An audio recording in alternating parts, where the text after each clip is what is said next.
po ano na Recording in progress. yung unang 5 aklat ni Moses ay siya ding unang 5 aklat ng bagong tipan na magkakaugnay. Ano po? Matthew, Mark, Luke, John, tapos yung Book of Acts ay nagko-correspond siya sa Pentateuch, ang 5 aklat ng lumang tipan. At ngayon po ay hindi muna tayo tatalakay ng aklat ng Genesis, although kailangan po nating mag-introductory lessons muna tayo. We will do an introduction. At salamat sa Panginoon sa kanyang kabutihan sa atin. Na lahat tayo malusog. Oh. So, sino ba nandyan? Si Sister Joy. Yes, welcome. Sister Mary Ann Bayan. Brother Jim Alcantara. Sister Jen, tsaka Richard Haurige. Praise God. So, welcome po kayo at welcome tayong lahat sa ating bagong episode ng pag-aaral natin sa Pastoral Growth Program. Matry po ulit ng microphone natin kung maririnig po namin dito. Sige po, mag-feedback po tayo kung nagkakarinigan tayo. Clear po. Maliwanag, Sister Jen? Good. Yes po, Pas. Yes. Andyan ba si Pastor Sandy? Pastor Sandy. Pastor Sandy, nasa barracks ako Ano po? last Sunday. Sorry. On the way po, Pas. Nasa barracks daw po siya pa uwi pala. Thank you po. Okay. Sige, good. Brother Richard, okay ba ang reception natin dyan? Okay na okay, Bishop. Okay, Sister Jessa, Sister Joy Conta, Sister Joy. Magaling na ba si Brother Ryan?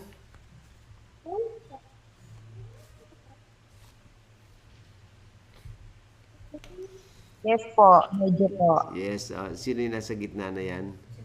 Yan, Alcantara. Ay, Jim Alan. Brother Jim, yes, magandang bagong taon dyan. Nag-chat po siya, okay na po. Okay naman? That's Happy New good. Year po. Yes, Narinig naman po, clear po. good. Salamat sa setup natin, bagong taon, bagong setup. Dito tayo sa isang mas malawak na na spasyo, courtesy of Nuki's Residence. Makikinig po tayo sa feedback. Okay? Sige po. Para medyo interactive po tayo, pwede po kayong mag-question and answer. Pwede po kayong magtanong, pwede po kayong magdagdag. At base po sa medyo malawak-lawak na din ang alam ng marami sa atin, pwede po kayong magsabi ng inyong mga feedback at mga point of view na pwede po nating pag-usapan at that makes the classroom or that makes the class time more participative. So, sige po, malaya po kayo magbigay ng inyong mga kuro-kuro, pero siyempre, ang ating basihan ay ang Biblia at ang general teaching of the Bible as a whole. Nag-enter na po si Raymond. Kuya Raymond. Okay? Alright, Mon. Very good. Yes. Hindi ka ba panggabi? Hindi ba panggabi ka? Sige. So, siguro magsisimula tayo at sakto lang. Magsimula tayo sa isang word of prayer. I-commit natin kay Lord ang ating unang-unang klase para sa taong 2026. Trusting the Lord will see us through. At sa lahat ng ito ay bigyan tayo ni Lord ng tagumpay sa lahat na ating mga pagsisikap at pag-aaral. Let's pray. Ama naming Diyos, salamat po sa iyo. Salamat sa kabutihan mo sa amin na kami nakatawid ng 2026 from 2025. Pinupuri ka namin, Panginoon, sapagkat ang buhay na to na taglay namin last year, ay taglay namin ngayon. And we are still healthy and alive and kicking and able to face the challenges because of the grace of God.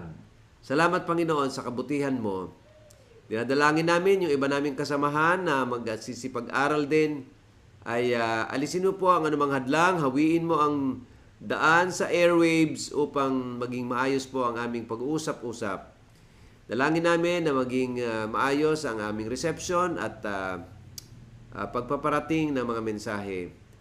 Bigyan po ninyo kami ng kalayaan upang makapagtalakay na isang mas mabunga at mas maayos na pagtatanungan at pagbabahaginan ng mga maaari naming pagsaluhan ng mga kaalaman mula po sa katotohanan at sa inyong salita. Nais ka namin pasalamatan at purihin, nais ka naming parangalan sa aming simpleng pag-aaral na ito. And so, ang lahat ng ito, Panginoon, ay amin pong idinadalangin, Ama, sa pangalan ng iyong anak na si Jesus. Amen. Amen. So, ang atin pong unang pag-aralan ay ito pong relationship po ng bagong tipan at ng lumang tipan. Ano ba? Relationship of the Old and the New Testament. Ano po? So, this is... ayan, thank you, Pastor. So, dito sa ating lesson ngayon ay meron tayong ilang bagay dito na gusto nating maging bridging the gap. Ano po? Ano bang kaugnayan ng Old Testament sa New? Alam natin na iisa po ang ating Diyos. At ang Diyos na yan na siyang nagtatag ng lumang kasunduan, which is the Old Covenant. At the same God, sa paglipas ng panahon, ang siya ring nagtatag ng the New Covenant with the incoming change of time, ay siya ring Diyos na yan ng tipan, iisa, ibang pangalan, ngunit iisa, sapagat nagbabago ang takbo ng kasaysayan. So, malaki ang kaugnayan ng lumang tipan sa bagong tipan at yan ang tatalakayin natin the whole of our discussion o kaya ay lesson natin. So, Dan, sa number 1 natin, meron tayong salitang scripture. Okay po? So, sabi doon, the word scriptures as used in the New Testament refers to the Old Testament. Kasi noong mga time na yan, nagsasalita si Jesus at ang mga alagad, kasama ng mga nag-aaral nito, mga hearers of the word, kahit nasa bagong tipan na po sila pa rin ay ang ginagamit nila ay yung Old Testament. So mga aklat sa lumang tipan na pira-piraso at mga parchment, mga inukit na mga scriptures sa mga balat ng hayop, sa mga lumang mga uncials at mga papyrus. Ang mga materials po kasi nagamit noon para i-imprenta ang written word of God are mga balat ng hayop, doon nila inuukit yon gamit ang unsyal, yung matatalas na mga blade. At napakatyagaho nila para i-preserve ang mga written words ni Yahweh. So, pag sinabing scripture, sabi doon ay it refers to the Old Testament books. Okay. So, nung nagsasalita si Jesus Christ doon sa John chapter 5:39, sabi doon, saliksikin ninyo ang mga kasulatan, sabagat nalalaman ninyo na at naisip ninyo, alam ninyo na kayo ay may buhay na walang hanggan at sila ang mga nagpapatotoo patungkol sa akin. So, going on to Acts chapter 8 verse 32, ang sabi doon, ang background niyan ay yung taong bating at si Felipe na ginagabayan ng banal na espiritu para mag-witness at evangelize yung taong bating na nakasakay sa isang karawahe galing sa Jerusalem papuntang Ethiopia sa kaharian ni Candace. At ang binabasa niya ay Isaiah 53 verse 8. So yung scripture na binabasa niya ay mula sa lumang tipan, since the New Testament books are not yet available. And then, even nung mga time ni Apostle Paul, nung sumusulat siya sa Galatians, may scripture na sinasabi doon sa Galatians 3 verse 8 na alam ng Diyos at tinatanaw ng Diyos ang kinabukasan o yung future ng pag-i-inbreaking ng kingdom of God. Nakikita niya na ang mga hentil ay kasama sa pagliligtas ng Diyos. And the Gentiles by faith will be justified. At nung mga panahong yun ni Abraham, that's 2,000 years before Christ, na ipangaral na kay Abraham ang gospel. Imagine that, napakatagal na nun. 200 years before the birth of Jesus, ang ebanghelyo ay naipangaral na kay Abraham. At sinong nangaral sa kanya? Ang Panginoon Diyos. Si Yahweh na siyang nagtatag ng covenant, yung tipan ng biyaya, the gospel or the the gospel of peace, the gospel of grace na po. So, si Abraham, paano ba na-save si Abraham nung i-preach sa kanya ang gospel? Doon po sa bahaging yon ng Genesis, sabi ng Panginoon kay Abraham, your seeds shall be a blessing to many, and your name shall be great. At kung paanong naintindihan ni Abraham yung malabong gospel na yon, this is the work of the Holy Spirit na po. Gawa ng banal na Espiritu yon at ipiniliwanag kay Abraham na yung kanyang lahi na walang iba kundi hindi si Isaac, hindi po si Isaac, kundi si Jesus. Hindi yung sa iyong mga binhi, hindi. Kundi yung binhi mo na walang iba kundi si Jesus Christ ay pauna ng sinabi ng Diyos ng tipan na si Yahweh kay Abraham. At sabi doon, at sumampalataya si Abraham at that moment, itinuring siya ng Diyos na matuwid. So, that is the nutshell of the gospel preached to Abraham by God, the covenant God Himself. Okay, so alam natin itong susunod na verse, 2 Timoteo 3:16 and 17. So, sabi doon, lahat ng kasulatan ay kinasihan ng Diyos at mapapakinabangan din naman sa pagtuturo, sa pagsaway, sa ikatututo at sa kasasanay sa katwiran upang ang lingkod ng Diyos ay maging sapat para sa lahat ng mabubuting gawa.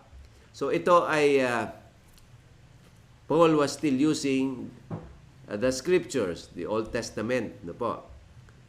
Okay, so halos mga 2 o 3 dekada ang nakalipas matapos umakyat si Jesus sa kalangitan. Ang natira na lamang po ay mga fragments o mga tira-tira na mga kasulatan na noong mga panahong yon ay naingatan nila, na-preserve nila. Noong mga panahong ito, hindi pa kalat masyado ang Biblia o yung scriptures, pero ang mga mananampalataya na nandoon sa iba't ibang lugar ay naging masigla sila sa pangaral ng mabuting balita.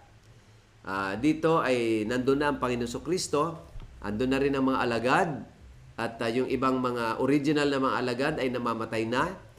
Pero ang iglesia sa Syria, Damascus at sa iba pang bahagi ng North Africa, sa Asia Minor, sa Syria, etc., buhay na buhay po ang iglesia doon.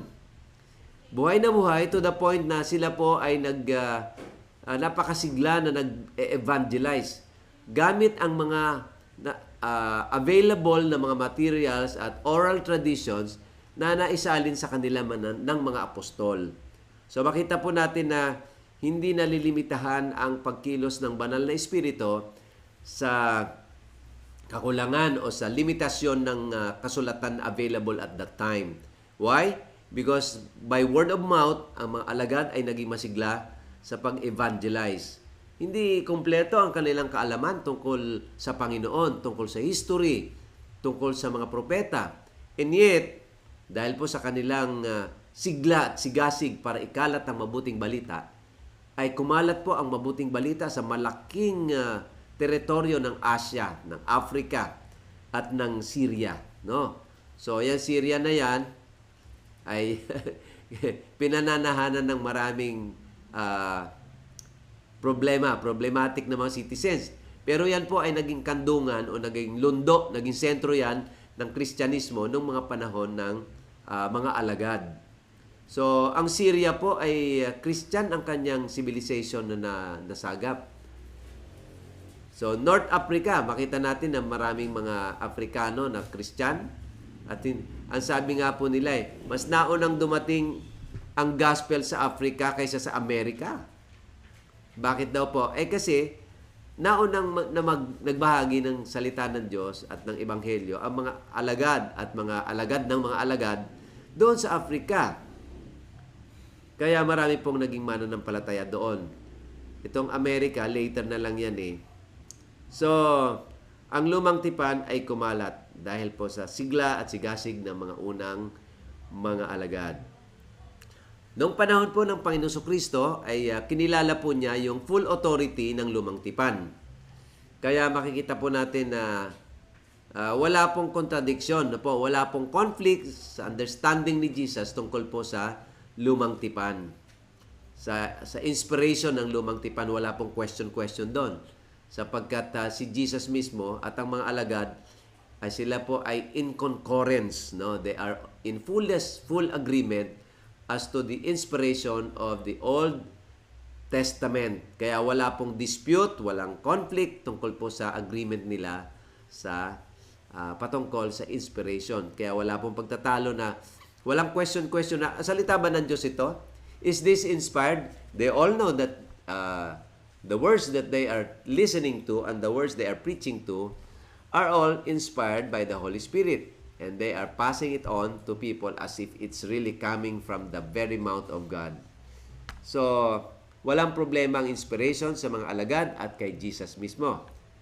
So, yung pong expression na as it is written, yan po ay hango po sa lumang tipan. Kasi nga, nakasulat na yan eh. Naalala ba ninyo yung panahon na si Jesus ay tinukso? Ano po? Hango po yon sa Deuteronomy chapter 8. Ano sabi ni Jesus? Nasusulat. No? Tinukso siya, pero ang panlaban po niya ay salita ng Diyos. Why? Because Jesus studied the law of Moses during his time. So siya ay nasa pangangalaga ng mga godly, mga magulang na mababait, matitino, mga God-fearers na mga magulang, tinuruan si Jesus. At kaya nung si Jesus ay 12 years old, nakipagtalo siya sa mga taga Jerusalem in one of the feast celebration. Namamangha sila sa mga kaalaman ni Jesus. Sabagat right from the very childhood, si Jesus po ay tinuruan ng kanyang mga magulang na si surrogate parents na si Maria at si Joseph. No po. So onwards, makita natin na ang pangangaral ng mabuting balita ay nagpatuloy. At yung salitang yon, as it is written, ay nagpapatunay lamang na meron silang pinaghugutan, meron silang pinagkunan, at yon ay ang lumang tipan. So, talagang sila po ay naniniwala at sumasampalataya na yung salita ng Diyos na kanilang kinokote at kanilang pinag-aralan ay talagang napakamakapangyarihan to the point na sobra nilang pinahalagahan ito. Labis ang kanilang pagpapahalaga at paggagalang dito. Kaya habang lumilipas ang mga daang taon, nagkaroon po ng accumulation.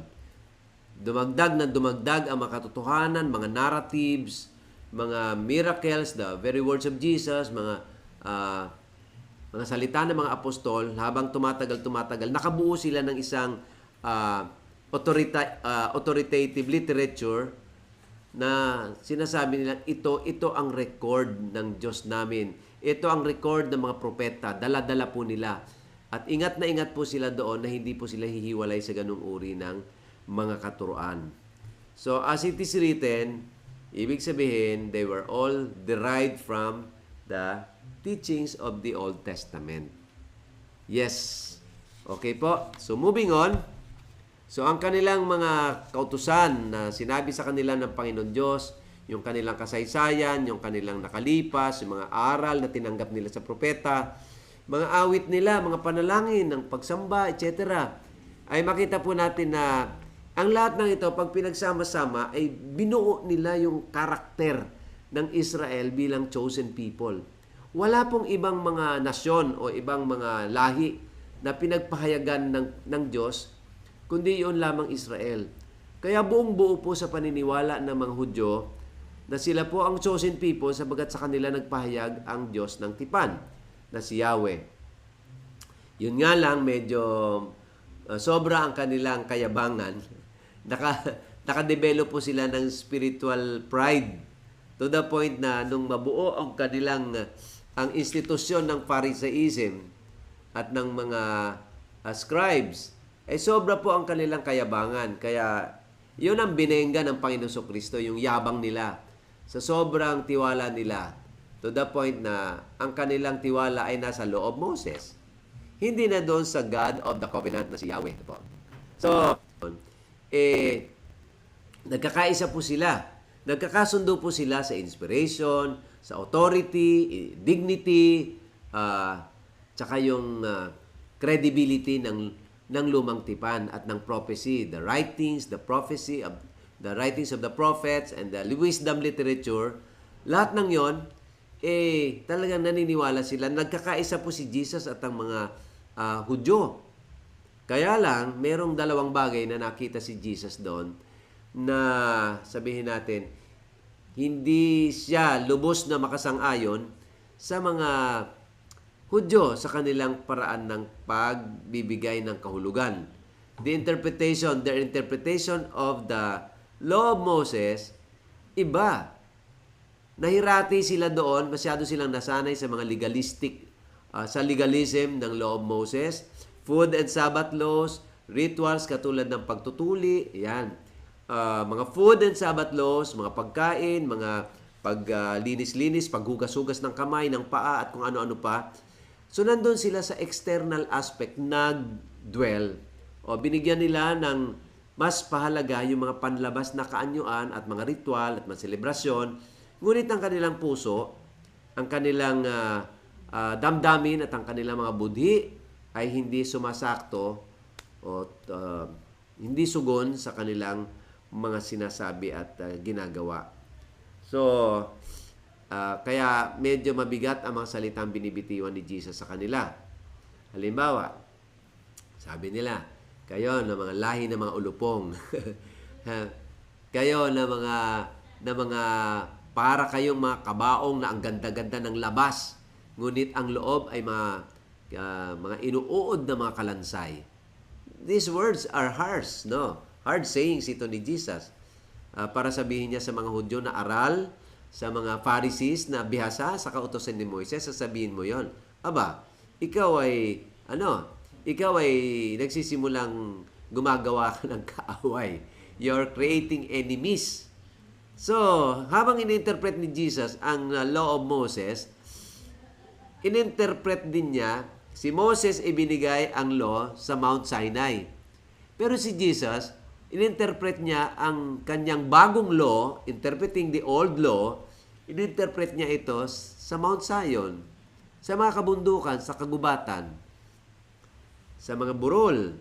So, ininterpret niya ito na ang kanyang binibigyang diin ay hindi yung formalism o yung panlabas na kaanyuan o yung externalism, kundi yung puso, no? Katulad ng pag-ibig, katapatan, kabanalan, pagpapatawad, katarungan at pagpapahalaga sa karapatan ng iba na mas less privileged, mas nangangailangan. So first na kaibahan ni Jesus sa mga Hudyo at that time is yung papapaliwanag ni Jesus ay may buhay. Patungkol sa buhay. Kakaiba sa lupit at sa legalismo ng pagpapaliwanag ng mga Hudyo.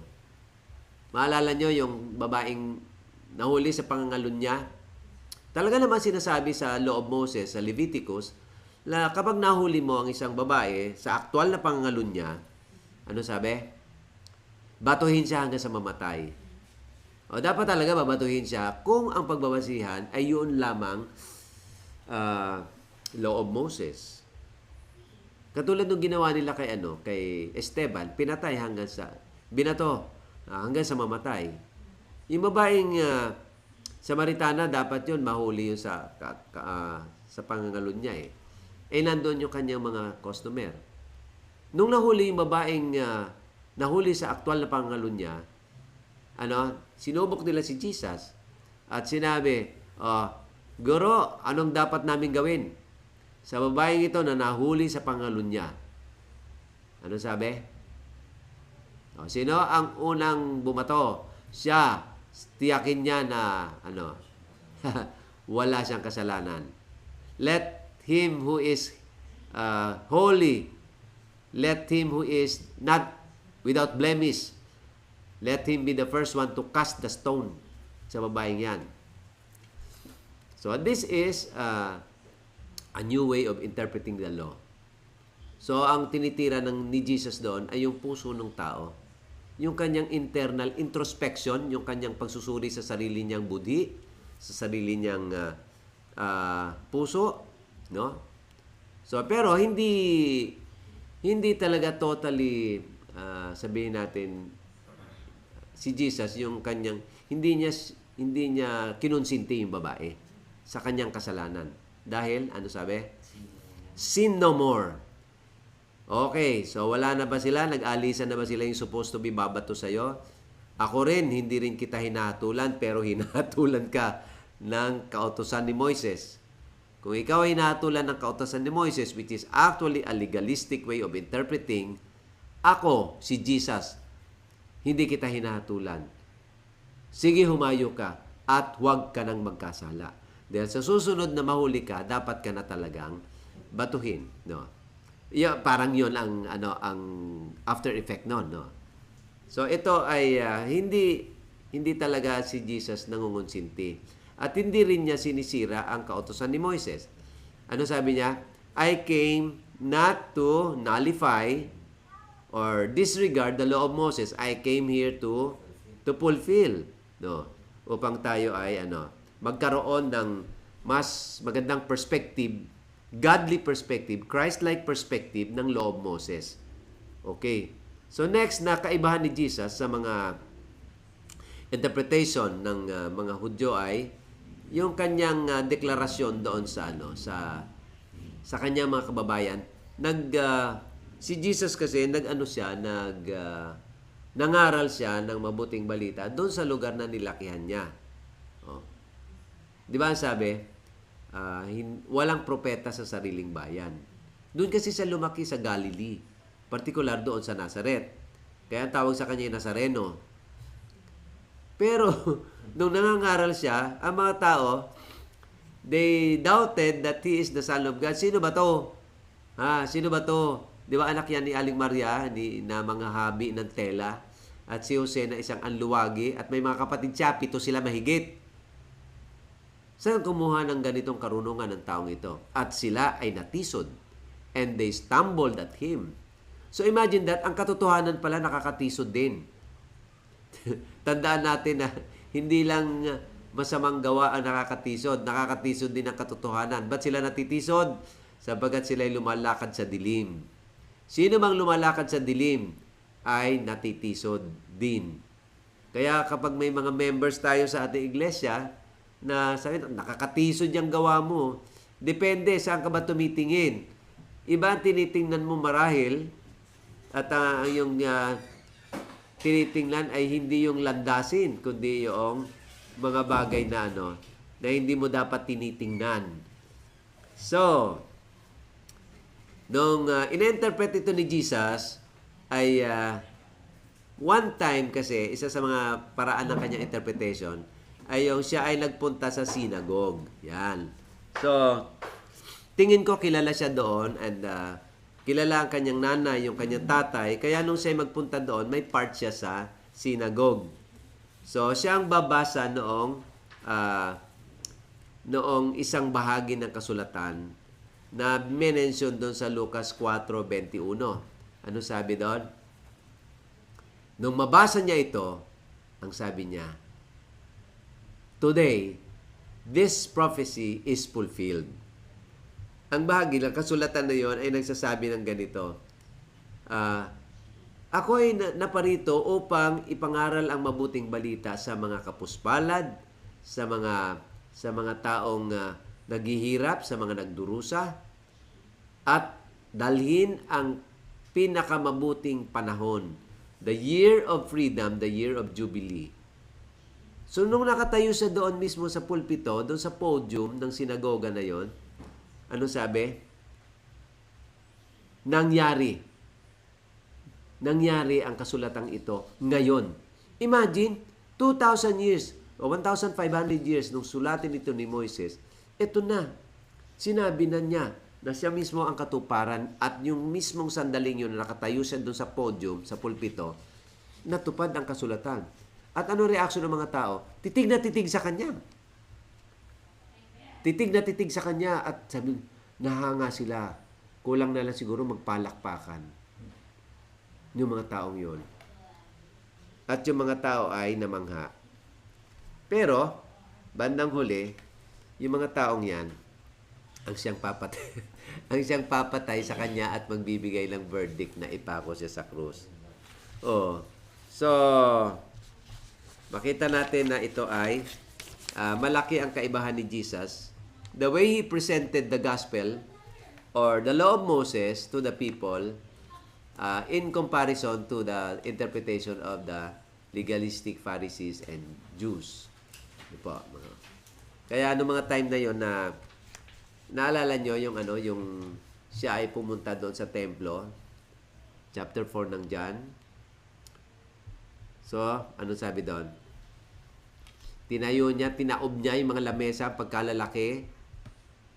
Alam nyo, nagsasabi yan na nagsasabi yan na siya ang Panginoon ng temple na yon. Nililinis niya ang temple sa ginawang ng kanilang negosyo. Binaboy na nila ang temple to the point na napakadumi na niya, pati na rin yung ginawa itong bahay kalakal. At ang tingin ng Panginoon doon ay sila na mga magnanakaw, marahil hindi rin sila nagbibigay ng kanilang tithes. Sila na mga leaders, naniniwala sa tithes pero hindi nila ginagawa.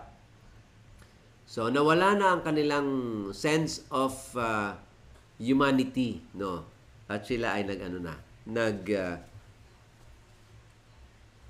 nababoy na nila yung temple. Kaya nung mga panahong tinaob niya yung mesa, tapos kumuha siya ng lubid para ipanghampas doon sa mga nagtitinda doon. Nagkasala ba si Jesus? Nilinis lang niya. Kumbaga, inuga niya. No? He shook the temple system at sinabi niya, obsolete yan. Sapagkat malapit nang matapos yang inyong mga sacrificial offering kasi eto na, ako na ang magiging sacrifice. So, si Jesus mismo ang fulfillment ng lumang tipan. At yon ang kaibahan niya sa kanyang mga kakontemporary na mga Hudyo, na mga Pharisees. Kaya, malaki ang yun ang simula ng galit sa kanya ang mga Hudyo. So, nag-escalate yung hatred ng mga Hudyo sa kanya hanggang sa ito ay naging humantong siya sa crucifixion. Okay. So, siguro basahin na lang ninyo yung mga concern ni Matthew between Messiah of the Old Testament at yung fulfillment nito, no? Doon sa Matthew. And then si John rin, si Saint John, the beloved, ay napakaliwanag din at ng kanyang mga pahiwatig patungkol doon sa pagbibigay ng paghambing patungkol kay Moses at saka mismo sa kanya, kay Jesus mismo. So, basahin na lang po natin yung mga verses na yan. At that's the first part ng ating lesson ngayon. So, tingnan natin doon ang ikalawang bahagi ng lesson natin. Paul and the Old Testament na po. Siguro kung mayroong isang tao na bibigyan natin ng pahalaga, kung buhay pa siya ngayon, walang iba kundi si Pablo. Sapagkat isinulat niya ang halos kalahati ng Bagong Tipan. At halos lahat ng mga katuruan natin sa Kristyanismo ay hango doon sa mga bagay na kanyang sinulat na na-pick up niya mula mismo kay Jesus. At yung kanyang pinag-aralan bilang isang bihasa sa kautusan ni Moises, bilang isang Pariseo, bilang isang Hudyong-Hudyo, at mayabang, mamamatay tao, ang lahat ng yun na bago nung nagkaroon siya ng encounter with Jesus. At makita natin na yung kasamaan at yung kalegalistikan ng kanyang karanasan, nagamit niya yon para pagsamahin yung biyaya at ang kautusan. Kaya siya lang ang pwedeng makapagsabi ng balanse sa pagitan ng lumang tipan at ng bagong tipan. Paano niya in-strike yung balance, harmony, truth ng lumang tipan at ng bagong tipan. Kasi sinulat niya halos kalahati, 13 of the books. Siguro nga kung siya pa ang sumulat nung Book of Hebrews, 14 na ang kanyang sinulat. Yun nga lang, hindi natin tiyak kung sino sumulat ng Book of Hebrews. Ganun pa man, Yung Acts po sa kanya din. kay Luke. Parehas din sila. Oo, si Luke ay kakontemporary din niya. Kasama niya sa missionary journey. So makita natin makikita natin sa halos bahagi ng Bagong Tipan, makikita mo yung fingerprint ni Paul sa impluwensya niya sa mga taong yon. Sa mga taong sumulat noon. Kaya kung meron man sigurong sabihin natin credible, merong integrity at authority para magsabi patungkol sa balanse ng pananampalataya at ng kautusan, walang iba kundi si Paul. Paul the Apostle, na dating Saul of Tarsus, no? So, ang koneksyon ni Pablo sa lumang tipan, ano? So, alam na alam niya 'yon. Parang si Moses din na lumaki at bihasa sa kautusan at sa powerful teachings of Egypt. Nag-aral siya doon, very powerful man in words and in deed. Si Paul naman ay powerful in words and in deed. Sabagat alam niya ang lumang tipan, alam din niya ang bagong tipan, at ang kanyang mga sinulat ay naging saligan, naging pillar of the New Testament faith and Christianity. So sa mga epistles na ito, isa diyan sa yung Romans and Galatians, 1st and 2nd Corinthians, Colossians. Ang lahat ng ito, mga kapatid, pag tiningnan natin, lagi siyang may quotation from the old. And the writings of Paul dito sa mga aklat na ito, yan talaga ang nagbigay ng sabihin natin ng pinakahaligi ng pananampalatayang Kristyanismo, no po. So yun. Ang kanyang mga theological themes, yung mga topic niya, mga paksain at mga argument ay nanggaling talaga, may hugot talaga sa lumang tipan. At na-justify na yan sa liwanag ng biyaya, no? Sa liwanag ng panahon ng biyaya ni Jesus Christ sa bagong tipan, sa liwanag ng bagong kasunduan o bagong tipan. Napakabilis ng kanyang transformation from Judaism, legalistic Judaism, patungo sa Christianity. Naging ang foundation niya talaga ay yung lumang tipan, ng tamang interpretation ng lumang tipan. At on top of the right teachings and right interpretation of the Old Testament, we see how Paul laid down on top of those Old Testament teachings the grace of God, which actually put a balance into the teachings and foundations of Christianity. So, isa doon ay yung ilan sa mga pangunahing topic o paksa niya na hango niya mula sa lumang tipan ay yung pagkahulog ng tao sa kasalanan, no? At ang epekto nito, no? Ano pa? Meron diyan sa ating handouts, the universality of sin, na lahat ng tao ay nagkasala, no? Hindi naman lahat ng tao naniniwala diyan, pero talaga sa ayaw at sa gusto nila, universally sin is sanctioned, or sin is proven by the actual heart of man, na sinabi niya doon sa book of ng mga pillar epistles niya, no? Universality of sins, obedience to God, faith in Jesus Christ, salvation by faith, at kung ano-ano pang mga mahalagang katuruan, na lahat sila ay they are interwoven into the teachings of the New Testament. So kung paano niyang pinagsama-sama, kumbaga sa ayos ng buhok, nakatirintas yun nakatirintas yung iba't ibang mahalagang katuruan, at sila ay walang kontradiksyon. Pananampalataya at kautusan, actually hindi nagkakalaban ang kautusan at ang biyaya. Sinasabi ko po ito sapagkat iisang Diyos yan, hindi naman yan mag-iiba. Sapagkat yung Diyos na nagsabi ng patungkol sa lumang tipan, siya ring Diyos ng bagong tipan, ng biyaya, panahon ng biyaya. Kaya lang, nagkaroon ng problema sa perspective ng mga interpreter. At ito ay ang perspective ng mga Hudyo over against the interpretation of Jesus, na siya mismo ang pinaka-rightful interpreter, sapagkat siya ang katuparan ng lumang tipan. Kung si Jesus ang katuparan ng lumang tipan, siya lamang ang pwedeng mag-interpret nito sa tamang perspective. Oo. So wala nang iba pa, walang ibang propeta. Ang mga propeta sa lumang tipan ay mga anino lamang ng darating na real thing, no? 'Di ba? Sabi doon, may typology. Pag sinabi po nating typology kasi, types, antitypes. meron po tayong binabanggit na mga paghahambing o paglalatag-latag. Parang ano yan parang parable. Kunyari, si Jesus ang bagong Adan at si Adan ang lumang Adan. Typology yan. Ano pa? Meron tayong example dyan na nakalagay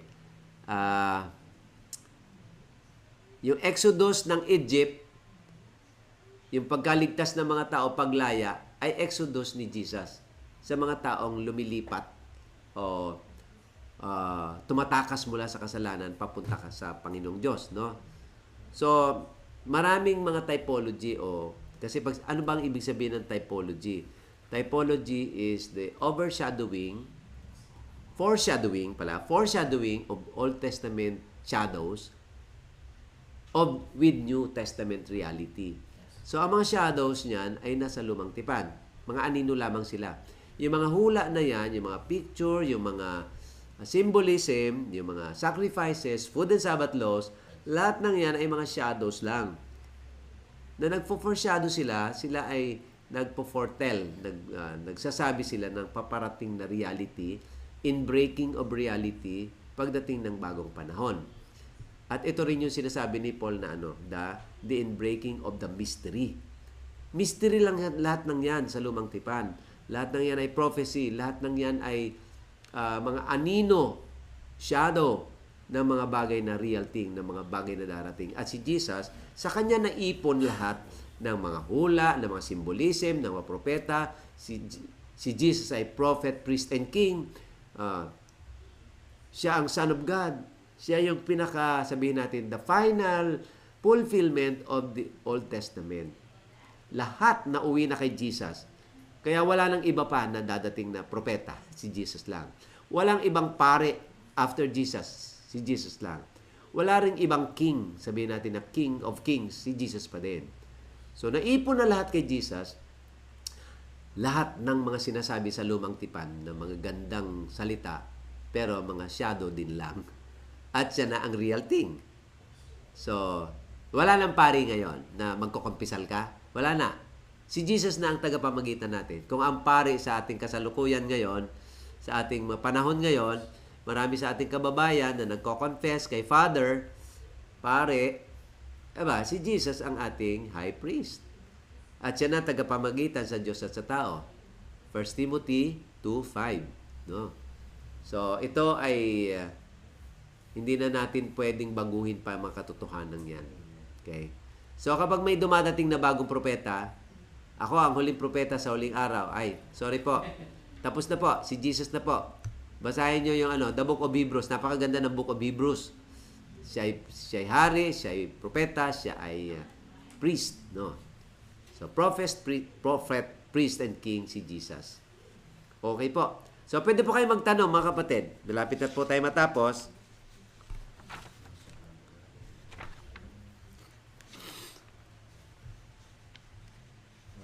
Masyado ba tayo mabilis? Okay lang po kung kayo'y magtatanong para ma-break naman ang monotony ng lecture. Hindi tayo lecture, ha? Pwede po kayo mag-open mic po. Pwede po kayo mag-open ng mic at na magtanong, mga kapatid.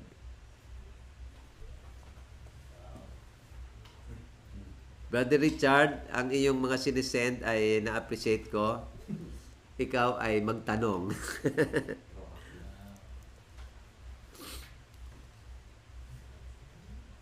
No question, Bishop. No Clear question. na po eh. Opo. Sige. Lahat na po. Maganda. Naalala ko po. Na-check natin po sa Pentateuch sa VPC. Okay, 5. Okay. Opo. Siya nga pala, ang Pentateuch is penta means 5 or 50. Gaya ng Pentecost. Yan. 50 days after na si Jesus ay umakyat. So, Pentateuch it refers to the first 5 books of Moses. Ano po? Okay, so sige po, magtanong po kayo. Bishop, yung sinabi niyo basahin yung Genesis. Ano? Yung pinasahin mo po yun, basahin yung Genesis. Oo, nabasa po ba natin ang Genesis? Sige, ituloy po natin yan. 50 chapters po yan. I hope na kahit paano nakabasa na po kayo. Tapusin po ninyo sapagkat next week sikapin natin matapos bawat linggo or else 2 linggo natin matapos. Papiyaw lang ang ating pagdaan at saka yung mga issue na dapat talakayin sa Genesis ay gagawin po natin yan. Next po. Next meeting. So, kung kayo ay nagbasa, that's good for you. Advantage nyo yan, aids nyo na makapagtanong. Yung mga controversial questions na kaya natin sagutin natin. Yung mga hindi naman, ay mag-research na. Research na lang po tayo, mga kapatid. At as far as we can remember, ang ating mga books ay limited at ang mga time natin sa pagbabasa ay limited din. Kaya pagtiyagaan nyo ang inyong pagbabasa. Mas maganda talaga, sabi ng teacher namin sa aming postgraduate na pag-aaral, there is nothing like the Bible itself. Read the Bible. Doon mo hanapin ang mga sagot mo sa mga tanong mo. Marami nagsulat, mga higher criticism, yung meron po kasi sa mga books, sa scholarly book, may Wellhausen theory, may Jehovist, may Yahwist, mga ganyan, mga pananaw ho yan, mga reduction theory, etc. Lahat ng yan ay mga kitsi-kitsi lang, pampalito lang ho yan. Pampalito yan sa ating pananampalataya. Sa sobrang taas ng kanilang mga naabot na pinag-aralan at kung ano na ang teorya yung nabuo, wag ho tayong padadala doon. There is nothing like reading the very words of God. Basahin po natin yan at dyan po tayo talaga, dyan ang meeting place natin Dyan tayo, yan ang sentro ng ating pag-aaral, ng pagtuturo, ng pagpapatibay sa isa't isa. Hindi ho yung mga teorya-teorya na likha ng mga, may mga may mga gumagawa pa nga ng teorya na hindi naman pala Christian. Matataas ang aral pero hindi naman Christian. O kaya hindi natin sigurado na sila yung mga Christian. So, yung mga reductionism, mga Yahwist, yung mga kung anong Wellhausen theory, the higher criticism, ay wag ho natin masyadong pag-aksayahan yan. Siguro sa mga doctorate na lang ho yan. Sa mga doctorate na lang, paliwanag nila paano yung mga mahirap na bagay gawin nilang simple. No po, na kayang abutin ng masa, no po, sa paraang naintindihan ng pangkaraniwang tao. So, mas maganda na yun mismo Biblia ang ating binabasa. Okay po. So, parang ano lang, nung kami po ay, kwento lang po ito nadaanan natin sa aking, nung inordain po nila ako bilang reverendo daw, no? Reverend. Only God is reverend. Actually, hindi ko matanggap yung title na yun. Kasi sabi sa Biblia, only God is reverend. Ganun pa ba? Kailangan daw yon para ma-issuehan ng lisensya sa kasal.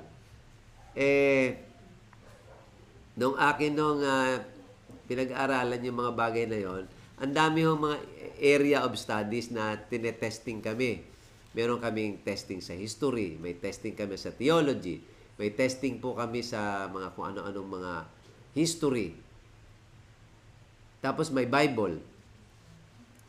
Tapos yung iba bumabaksak sa history, yung iba bumabaksak sa theory, yan. Yung iba bumabaksak sa Bible.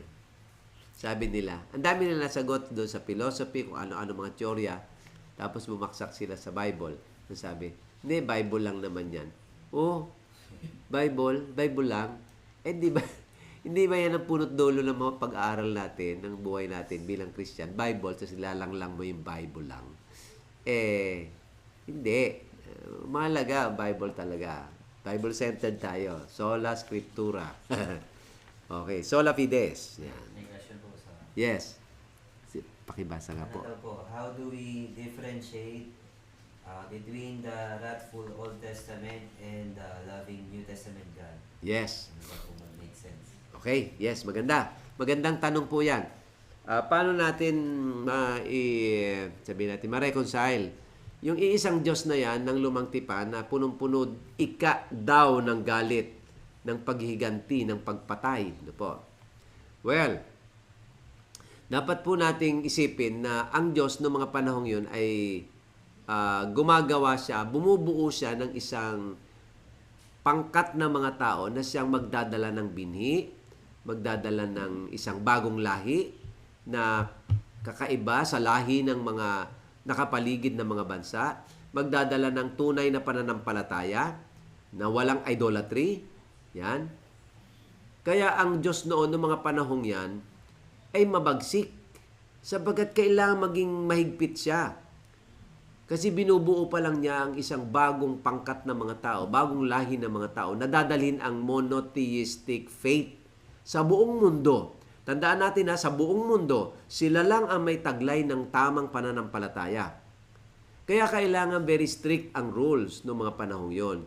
Kailangan bigyan sila ng mga mahigpit na mga pagsubok at mahigpit na mga patakaran upang ang mga tao ay huwag silang maglaro-laro. No? Huwag nilang paglaruan. Ayun na nga, binigyan na nga sila ng mga kautusan pero sila ay sumusuway pa. No po? Ikalawa, ang Diyos, nagpapakilala siya bilang Diyos na banal. No po? Ang Diyos na yan na nais tumubos sa mga tao ay Diyos na banal at nais niya na ang kanyang bayan ay magpapakabanal at hindi sila dapat mahawa sa karumihan ng mga taong nasa paligid. Okay. So pero yan ay isang lahi lang yan ng mga Hudyo.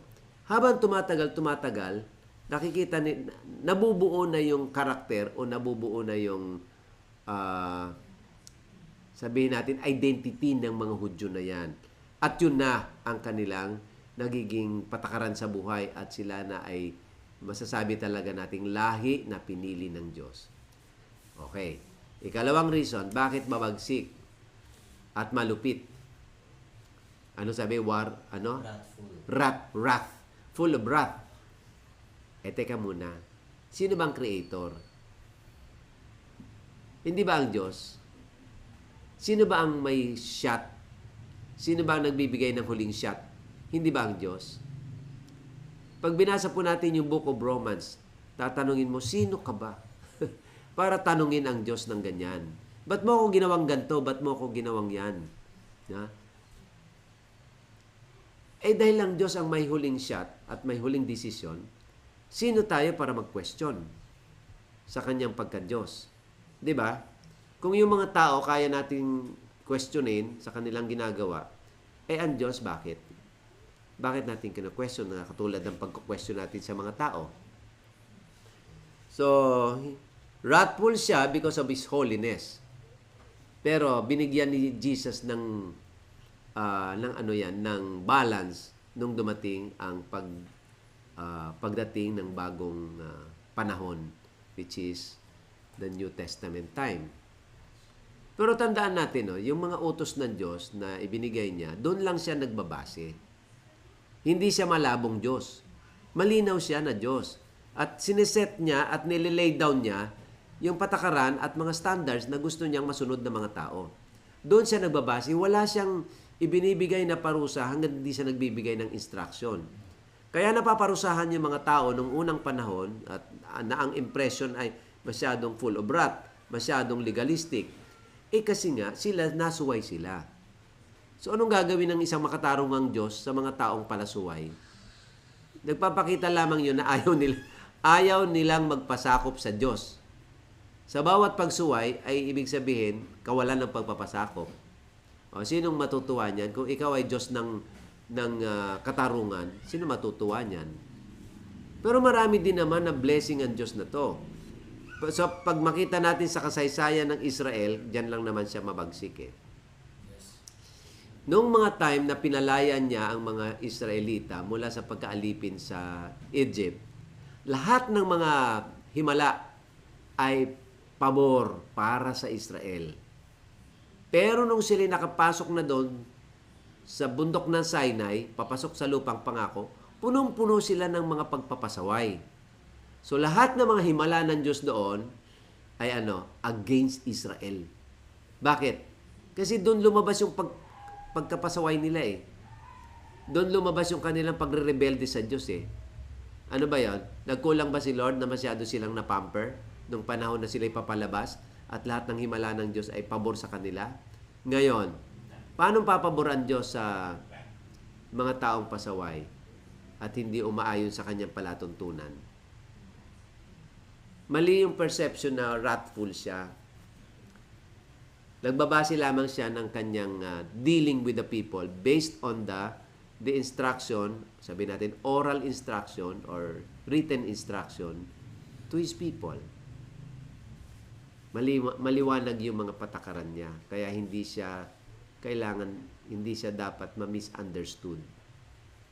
Okay, siguro yan lang, no. Meron pa ba? May tanong po ba? Ano lang, Bishop, yung sinabi, nakasulat doon sa last part ng Paul in the Old Testament. To understand the Old Testament, we have to see with the eyes of Jesus and Paul. Yes. Because they are the ones na inspired. Oo. Guided by the Spirit of God. So, pwedeng lumikha ng isang kumbaga parang table of contents or parang ito yung mga points na kung saan dinidescribe ni Jesus ang Old Testament para ganun din natin tingnan. Yes, oo. Tama. So I think generally nakuha naman ni Jesus, na-cover niya naman ang buong Old Testament. Yes, oo. Throughout the Gospel books. Tama. Kaya yung mga paliwanag ni Jesus sa Gospel, plus yung mga sinabi niya sa mga alagad niya na hindi na nakarecord doon, taglay-taglay yon ng Kristyanismo. Kaya yung mga, ano nga tanong ulit? Bali yung ano po, para maintindihan. Para maintindihan natin yung lumang tipan, kailangan makita natin sa paano tinitingnan ni Jesus yung katotohanan, no? So, kung paano niya in-interpret, dapat yon ang ating interpretation. Oo. Si Paul na ginamit ng Panginoon para isulat yung pinakamahalagang mga aklat ng bagong tipan, tingnan natin doon sa kung paano niya in-interpret yon sa patnubay ng banal na espiritu. So if Jesus was there to interpret, he was guided by the Holy Spirit, and Moses and Paul was there guided by the Spirit. So however the Spirit wants us to interpret, that should be the way we should interpret the truth, the revelation of God. So Old Testament is the old revelation, pero nagpo-progress siya papunta sa New Testament. So the New Testament is the new revelation based on the foundation of the old revelation. So nag-unfold siya. Ibig sabihin from a seed, 'di ba? Parang ano 'yan, parang mustard seed. Mula sa seed itinanim, tapos tumubo siya hanggang sa lumago siya to the point na parang na siyang puno na napakalago at namumugad na ang mga ibon sa kanya. Ganyan ang pananampalataya. At ganyan din yung pag-unfold ng prophecy at ng revelation, salvation history ng Diyos. Anong sasabihin natin, Bishop, sa mga nagsasabi na iba naman ang time ni Jesus sa time ngayon. So, dapat meron din tayong bagong revelation na pwedeng pagkukunan. Anong answer pwede natin sabihin sa kanila? So, bagong panahon ngayon, dapat sinasabi nila na parang gusto rin nilang bagong interpretasyon. Sige, basahin nila yung Revelation. Na sino mang magdagdag o magbawas sa mga nakasulat dito, ang magdagdag, dadagdagan ng parusa. Sino mang magbawas, babawasin yung kanyang karapatan sa Tree of Life. So, ito na ang huling the last and final revelation ng Diyos ay dapat ayon lang sa scripture. Iwasan natin yung mga extra biblical revelation na sila ay nakapunta sa langit at bumalik. Medyo mag-ingat po tayo dyan. Hindi natin sila hinatulan. Kaya lang, to keep safe, na huwag tayong madala sa mga kung ano-ano mga revelation na minsan tumataliwas din sa kautusan sa mga Bible references. Mag-ingat po tayo. Kasi For example, may nag-invite na may biglang kumbaga event siya, tapos nag-prophecy, tapos sabi ng Panginoon, ito yung prophecy. So, nag-prophecy siya, nag-speak in tongues. Hindi mag-prophesy siya. Ngayon, kung yung prophesying niya ay hindi kumukontra sa sinasabi ng Bible, fine. Kasi, kung siya ay magpo-prophesy ng panibagong prophecy, ay mag-ingat tayo dyan. Sinasabi na ang Pilipinas ang bagong Jerusalem, kunyari, ay pinoprophesy ko na ang Pilipinas ang maging bagong sentro ng kabanalan sa huling araw. Walang ganon. No? Sinasabi ko na ako ang huling propeta. Walang ganon. Kasi lalabag ka na sa sinasabi ng Biblia. So, paano natin, Bishop, i-deal yung mga tao na nagsasabi, oh, for example po, si Prophet Zadu, Prophet to, pumunta kayo dito, makinig tayo dito. Yun. Paano po natin i-deal yung mga ganyan po? Are we going to judge them or sa tingin niyo po, Bishop? Ang sinasabi ni Sadu, edi sinasabi ni Sadu. Pero tayo, dapat ingatan natin ating sarili. Hindi natin makontrol yung mga sinasabi ng tao. Pero tayo, ang ating mga reaksyon at aksyon ay kaya nating kontrolin. Ilagay natin ang ating sarili sa isang safe ground na kung saan hindi tayo matatangay ng sari-saring katuruan sa mga huling araw. Tandaan natin na nasa mga huling araw po tayo, mga kapatid. Kaya tumitindi ang mga katotohanan, parang katotohanan, pero malayo sa katotohanan. May narinig kami, Bishop, na sa San Pedro, ang grupo sila na ang hinahanap nila yung Eden, Garden of Eden. Okay. Pag nahanap daw nila yon, madedecode nila ano yung kulang ng humans. Ayun. Oh, ayun. So ibangga natin yung yung ganung paniniwala sa sinasabi ng Biblia. So balik tayo sa sure word of prophecy. So doon lang tayo sa scripture. We just operate on the basis of the revealed truth, no? Yung mga ganyang mga kaalaman, mga karunungang tago, no? Lihim na karunungan, mapanganib yan. Ibangga natin siya, itapat natin siya sa mga sinasabi ng kasulatan, yung maliwanag na katuruan ng Biblia. Doon po tayo. Kung sila ay dyan, di dyan sila, pero ang lang kasi, ang mahalaga dyan, tayo na mga nagtuturo ng salita ng Diyos, huwag tayong manghimagod sa pagtuturo. No? Mapipigil natin yan sa magitan ng pagdi-disciple at pag-evangelize. No? Yan po ang pinakamabisa dyan. Dali natin sila sa liwanag at maliliwanagan po sila. No amount of convincing will ever convince them. Especially kapag, sarado na yung isip nila.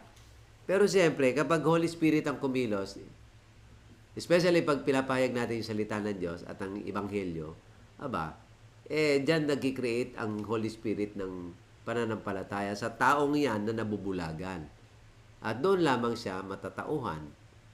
So, ang ang pinakamabisang sandata laban sa pagkalat ng kabulukan ay ikalat mo ang Ebanghelyong ng kapayapaan. At magdisipulo ka. Mag-disciple ka. Multiply yourself, no? Huwag ka magdagdag lang ng kaalaman sa sarili mo. I-multiply mo ang sarili mo upang nang sa ganon, pinapadami natin yung mga taong nakakaalam ng katotohanan na may Holy Spirit na po. Yes, meron pang tanong? Opo. Ano daw po yung categorization po natin ng what applies na from Old Testament? Okay. Sa panahon po natin ngayon na bagay na maraming pinagtatalunan ng mga churches. Okay, yes. Mga kapatid, dapat po nating makategorize alin yung major sa minor. Ilalagay po natin siya sa quotation. We should be able to categorize what are the major and what are the minor. Yung mga major, may kinalaman yun sa kaligtasan. Sa doctrine, kagaya ng the doctrine of Jesus Christ. He is the only Savior. The doctrine of salvation by faith, justification by faith. Yan. The doctrine of all men are sinners. No po? Only the blood of Jesus. Yung mga major teachings natin bilang mga Christians, magstay tayo doon. Okay? So sa Lumang Tipan, maraming bagay sa Lumang Tipan na unti-unti nang nalalaos. Nalalaos. Not because nagiging obsolete yung salita ng Diyos. Hindi po. Na-obsolete yung mga practice. Sapagkat, sabi nga natin kanina, nagsisimulang mag-unfold, nagsisimulang mabuksan ang katotohanan base po sa sa pagtakbo ng panahon base sa Revelation. Kumbaga sa dati ay buko lang ng bulaklak pero namumukadkad ang bulaklak hanggang sa naging full bloom siya. Ganon din ang prophecy. Maliit sa una lamang ay medyo malalabong mga hula. Pero habang tumatagal, nabubuksan at nalaladlad yung prophecy ng Panginoon na natutupad ang marami at nagiging maliwanag siya. So, ano ang masasabi natin doon sa kanilang categorization? Ano yung nag-a-apply? Anong nag-a-apply sa atin? Yung pwedeng apply sa atin from Old Testament. Oo, di kaya anong din yung hindi na? Oo. Oo. Ang mga nag-a-apply sa atin, siyempre ang pananampalataya, yan. Ikalawa, yung sino ba ang Savior? Yan. Katlo, yung mga sacrifices ng animals, wala na yan. Si Jesus na kasi ang huling sacrifice. Yung lumang tipan, hindi naman yan nakakapagligtas.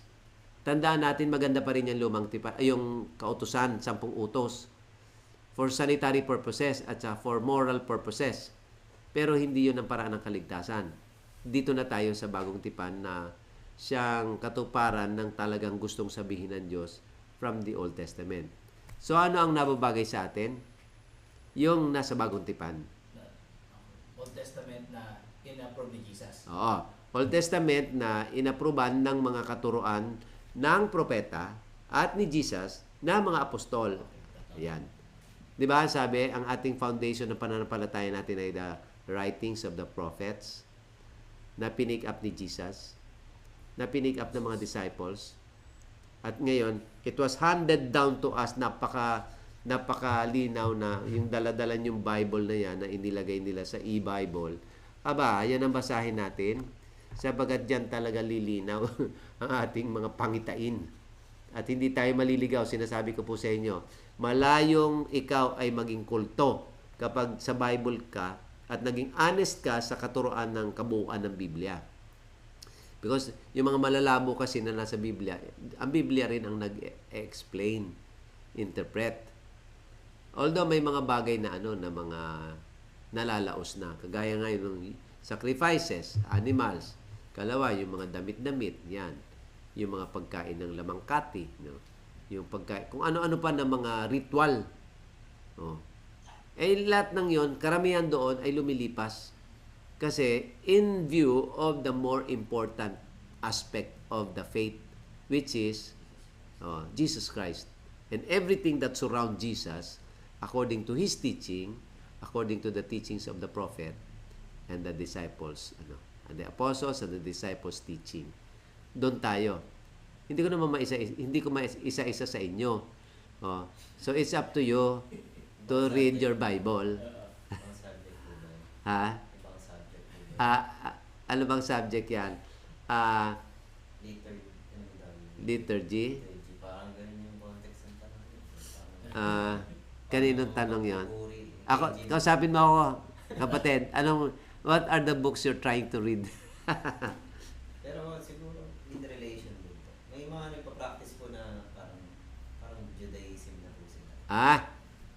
Kasi yung mga feast ng Okay. Lumang tipan nga yan eh. Israel. Oo. Pina-practice nila.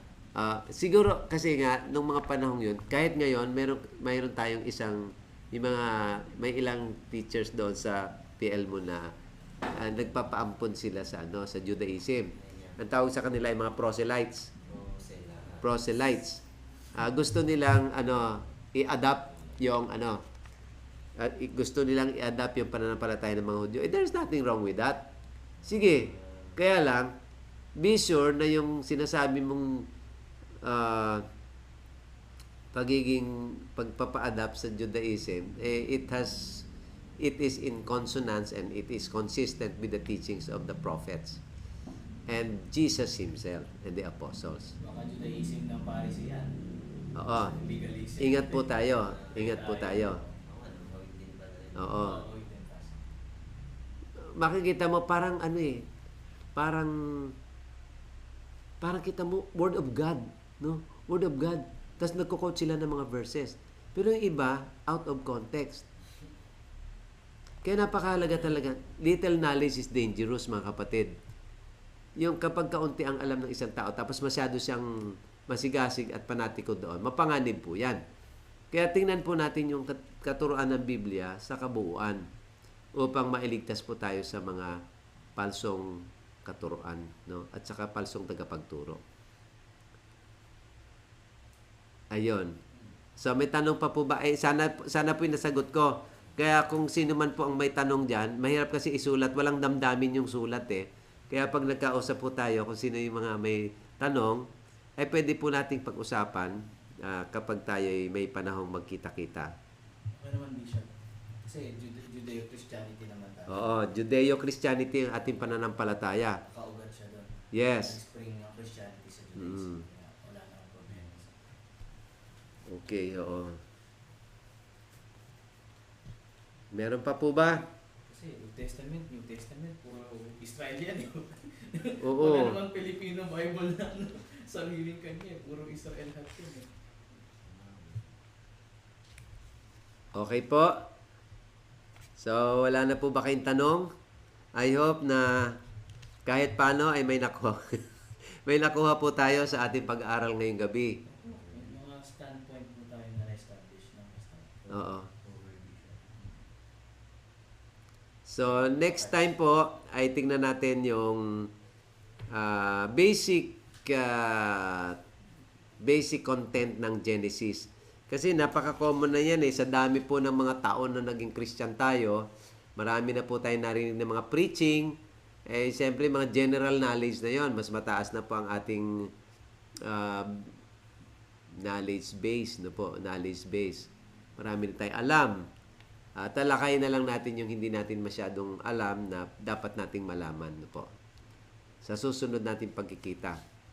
Basically, para magbigay ako ng overview, Genesis is basically a history of the tribes of Israel, which started with Abraham, no? With Abraham. Adam kasi yun yung Adamic covenant, yun sa tao. So it means, Bishop, na the Bible is the Word of God, and Old Testament is about from creation to Judaism. I mean to Israel. So Israel could be pwede ba siyang main? Although hindi binanggit kasi yung maraming tao kasi nung pinili ng Diyos si Abraham, pinili siya ng Diyos mula sa idolatrous na pamilya. Kaya nung pinili siya ng Panginoon, naging dalawa na ang lahi ng tao. Isang Hudyo at saka isang Gentile. So nahati ang tao nung si Abraham ay naging Hudyo. At nung ang mga Hudyo ay naging Christian, naging tatlo na ang lahi ng mga tao. Nung maraming Gentiles ang naging Christian, naging apat na ang uri ng mga tao. Okay. Gentiles, Jew, Christian na Hudyo, Christian Gentiles, which is the church. So, ano yon? It comes in that it was developed in the course of time. Over time, nag-develop siya ng mga splinter, yung mga pagkakahati-hati, which is actually a normal development of historical salvation. Oo.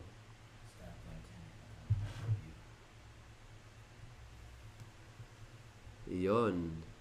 Salamat po sa inyong mga tanong, mga kapatid. Sister Christine, kumusta ka dyan, sister? Kung may mga tanong po kayo, ipadala po ninyo sa akin sa Dingadon. Messenger, mga friends ko naman kayo eh. Yung hindi po natin matalakay dito, sasagutin ko po sa sa response ko sa sa inyong tanong sa Messenger. Okay po. Hindi naman natin alam siguro marami pa rin tayong hindi alam. Siyempre, pag natututunan mo yung mga bagay-bagay, lalo mong nalalaman na marami kang hindi alam. No po? The more we know, the little that we know. Oo. Opo. So, yun lamang po. At Ayan, halos 1 hour lang tayo, no? That's good. And we are happy at least 1 hour lang, no? Pero minsan, mag-overtime po tayo ng konti, no? Aabot talaga tayo ng mga 8:30. Minsan nga, 8:45. Pero very rare lang yon, no? Depende po sa inyong mga... Katulad nito, nag-interact kayo, maganda yon. Nabubuhay yung ating usapan, no? Mabore kayo pag wala kayong tanong. Kaya maghanda po kayo ng mga tanong, hindi para subukin ako. Kundi yung mga tanong na talaga itatanong ninyo, no po? Pwede rin po kayo magtanong tapos Ay, oo. paunahan po silang sumagot. Yes. Ay, oo. O, yung class recitation to, guys, no? 2, 4, 6, 8, 10, 12. Asan yung iba? So, hinihimok ko si si Elder Gauden, magbigay ng time sa ating pag-aaral na ito, si Brother Ian Rima. Hello, calling. Ang mga Reyes ay na nasa leadership, hinihimok ko na magsipag dagdag tayo ng kaalaman mula sa Biblia. Unless gusto nyo pumasok sa isang formal Bible school, ay sige po, pumasok po kayo sa Bible school. Kaya lang dapat sa Bible school na hindi nalalayo ang katuruan sa atin, ha? Kasi mahirap na magkaiba tayo ng paniniwala. So, sige po, yun lamang at the Lord bless us all and see you again sa Tuesday. Sister Jen, paki-explain yung mo mamaya. Magtatanong ako sa iyo sa bahay. Sige, may itatanong ako sa iyo, Sister Jen Banico. No, Sige. Yes po. Yes po, Bishop. May tatanong ako sa iyo mamaya personal. Apo. Pag-uwi ko sa bahay, ha? Sige. Okay. Kumusta dyan sa mga taga-Caloocan? Kumusta sa mga taga-Pasita? Yes. Kumusta din sa lahat ng mga... Sa Bicol. Okay. Mga kapatid natin sa Bicol. Sa Cavite, Sigab. Tagaytay. Sister Tin, sa Ilaya, yes. Sa Laguna, Brother Kabuyaw, Brother Richard. Thank you very much. At the Lord bless us all and we are signing off and I'd like to request Pastor JP to lead us in our closing prayer. Ingatan tayo ni Lord sa ating mga landasin. Manalangin po tayo mga kapatid. Lord, Father in Heaven, marami pong salamat sa gabing pong ito na binigay mo po sa amin sa pagbubukas ng bagong aralin patungkol po sa Lumang Tipan, sa Pentateuch. Salamat po sa buhay ni Bishop Ding at ang buhay ng bawat isa po sa amin na patuloy na tumatangkilik sa pag-aaral ng iyong mga salita at kami nawa po ay patuloy mong i-inspire ng banal na Espiritu upang kami na mga tagapaglingkod at tagapanguna ay mapuspos ng mga salita mo upang kami din, Panginoon, ay maturuan, matuto upang sa amin po, Panginoon, na pagtuturo ay dagdagan ng aming kaalaman, Panginoon, upang maalalayan po namin sila, ang iyong mga anak sa iyong iglesia, sa Cornerstone, sa kanila pong landasin, sa kanilang pananampalataya. Lord, bless po, Panginoon, ang aming pong pagbabasa sa Genesis. Mga assignments po namin ay makakomply po kami upang mas maging fruitful at meaningful ang aming pong talakayan. Yes. At makapag-participate din po kami sa mga tanungan, no God, sa aming pong mga lessons. Bless po kami, ang ministeryo ni Bishop din sa pagtuturo ay lalo pa, Panginoon, na malubos at ma-realize pa yung full maximum potential nito upang ma-bless ang iyong pong katawan dito sa Cornerstone. Thank you po sa aming pansamantalang maghiwalay. Bless po kami at bigyan kami ng maayos na pahinga. Ito po aming panalangin sa pangalan ni Cristo Jesus. Amen. Amen. Picture po tayo sa... Open your camera, please. Ay, sorry.